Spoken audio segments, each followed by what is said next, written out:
arkadaşlar, hepiniz hoş geldiniz. Öncelikle sizlere çok teşekkür etmek istiyorum.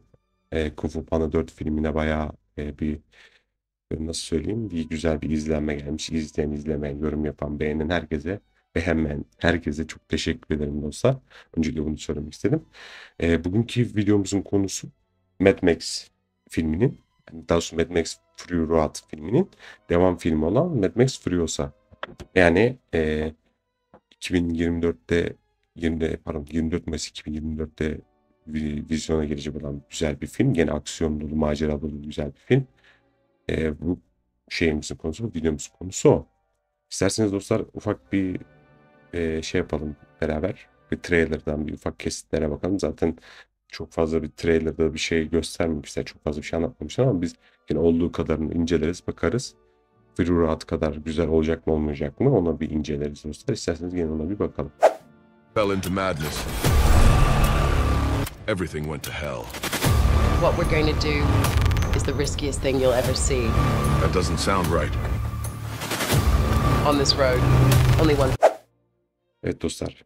Şimdi yeni çıkacak filmin trailerında az çok birkaç kesitler gördünüz zaten şu an. Şimdi kafanızda şöyle güzel bir soru olabilir. Film yani Mad Max Fury Road kadar güzel ve aksiyon dolu film olabilir mi diye sorarsanız bence %90 ihtimalle olur. Çünkü gene bu filmin de yönetmeni, yani bu devam filmi zaten onun. Bu filmin de yönetmeni George Miller abimiz. O filmde, o 2015 yapımı olan Mad Max Fury Road filminin de yönetmeni oydu. Şu anki bu yeni çıkacak olan filmin de yönetmeni gene George Miller abimiz. Fakat şu an bu filmde şöyle bir değişiklik olmuş. Mad Max Fury Road filmindeki biliyorsunuz Ölümsüz Joe'nun gençliğini Furiosa'da canlandıran bir reis var. Herkesin, hepimizin tanıdığı zaten Marvel evreninden bildiğimiz Thor reis, yani Chris Hemsworth. Neydi lan adamın ismi? Pardon. Chris Hemsworth. Yani tam söylemiyorum işte, Chris, Thor reis ama öyle diyeyim, yani siz öyle anlayın. Pardon, telaffuz edemedim. Tabii bilmiyorum aslında, şeyde görmedim. Yani daha göremedim.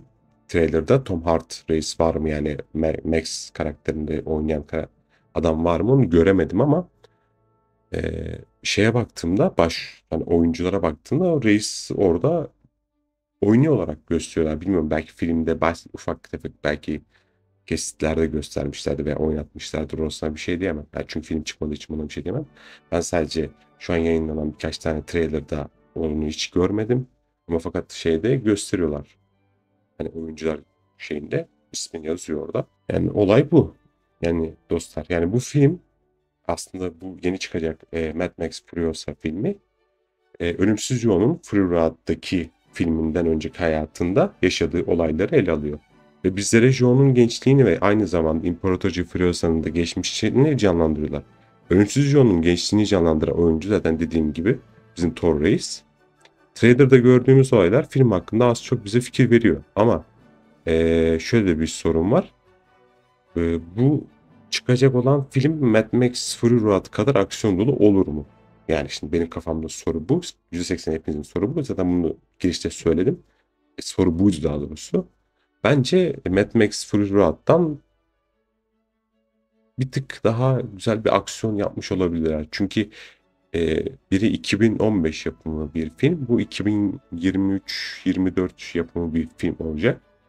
Ve o zamanki teknoloji şu anki teknoloji arasında dağlar kadar fark var. Tabii ki de burada kullandıkları CGI efektler falan filan bence çok muazzam olacaktır. Buna hemfikirizdir hepimiz umarım.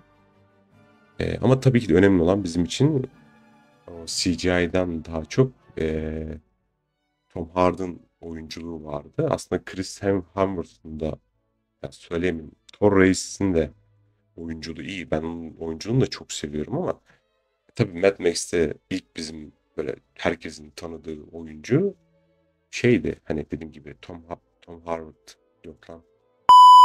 Ha, Tom Hardy'ydi ama dediğim gibi yani dostlar, bakalım, yani film çıksın izleriz, onu da yorumunu yaparız dediğim gibi. Yani sizin trailer hakkında söylemek istediğiniz bir şey var mı, veya bu yeni çıkacak film hakkında söylemek istediğiniz bir şey var mı? Eleştiriniz olur, ne bileyim düşünceniz olur. tavsiye eder miyim diye sorarsınız. Eğer tavsiye ederim. Sinemaya çıktığında izlemek isteyenler gidip izleyebilirler. Dediğim gibi maddi durumu, öteki videomda söylediğim gibi maddi durumu iyi olanlar gidip izleyebilirler.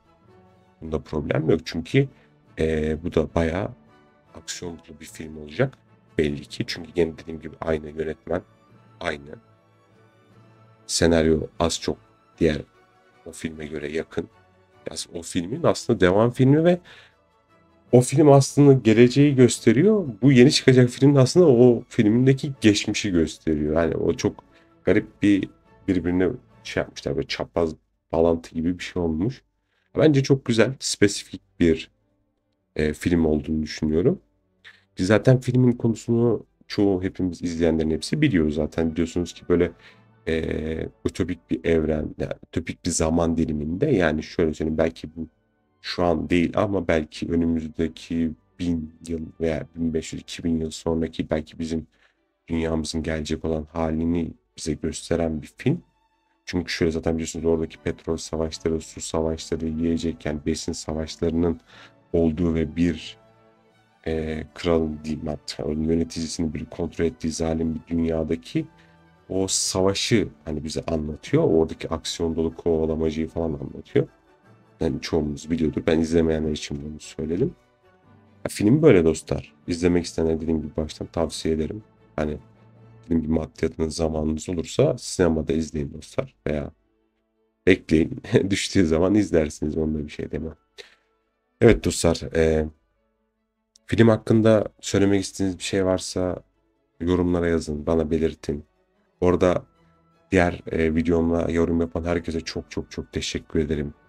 Elimden geldiğince daha güzel, daha kaliteli içerikler hazırlamaya çalışacağım. İlginiz için çok teşekkür ederim. İzlenmesi çok şu an çok bilmiyorum çok tuhaf oldum yani bayağı yükseldi. Çok hoş yani ne bileyim hepinize gerçekten çok teşekkür ederim. Dediğim gibi dostlar yorum yapmayı yani beğendiyseniz videoyu beğenmeyi, abone olmayı unutmayın. Teşekkür ederim. Allah'a emanet.